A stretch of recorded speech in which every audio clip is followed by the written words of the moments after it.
What's up, everybody? I'm Mr. Second Passport. Today, I'm going to share why one thing you should really take into account before moving to Spain or Portugal, right? Now, take it from someone who has lived in Spain for over a year of his life. In the Madrid area, I lived in a town called Alcalá de Henares. It's a few train stops away from the center of Madrid, and it was great. It's fun. It's an amazing country that I recommend everyone to visit, just like Portugal.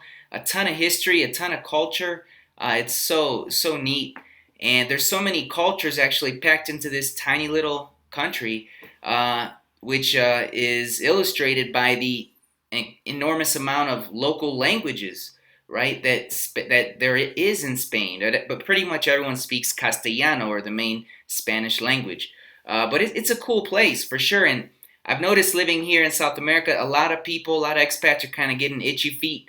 It's kind of the new happening place right now to go live in Portugal. But one couple I knew here in Ecuador, an American expat couple, they actually did pick up and move to Portugal. Well, a few months later, they had moved back to Ecuador, right? So there's one thing you should really keep in mind that I wanted to mention today before you move over to that region of the world, and that is, as nice as it looks on paper, like we just covered, like so many interesting places to visit and see and do, and it's true, it is a nice place to visit.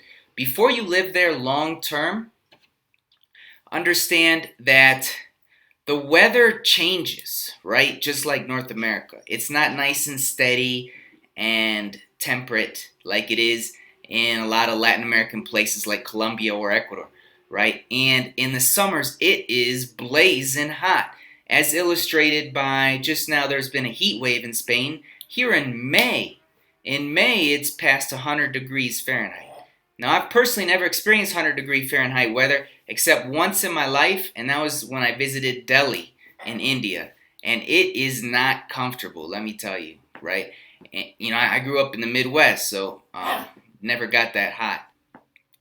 In the winters, I can tell you from personal experience, it gets cold, really cold. Now, it might not snow that much, but the wind whips off the plains, the plateaus up there in the Madrid area, the meseta they call it, and it really smacks you in the face hard, and it is cold in the winter. And sure, you can go visit the southern coasts of Spain, but it's not beach weather. You don't see anyone on the beach, and definitely no one in the water, right? It's just not comfortable in the winter time. I mean, it's warmer than the highlands area, like the Madrid's area, but it's still cold, man. It is cold. And up here on the north coast, very green, but I've also found it very overcast and definitely not warm, right? So again, something you should keep in mind before you move to Spain and Portugal is that it gets quite cool in the winters, a little colder than I like, and it gets warm, a little warmer than I like in the summers. So something to keep in mind when you're trying to choose a place to live between, say, Spain, Portugal versus several places in Latin America. Where in Latin America, like where I'm at in Ecuador, you can find the same weather pretty much all year, same temperature range, which is very small, nice and warm, but not too warm. Humidity, you can find your right humidity level based on elevation. So yeah, something to think about. I'm Mr. Second Passport.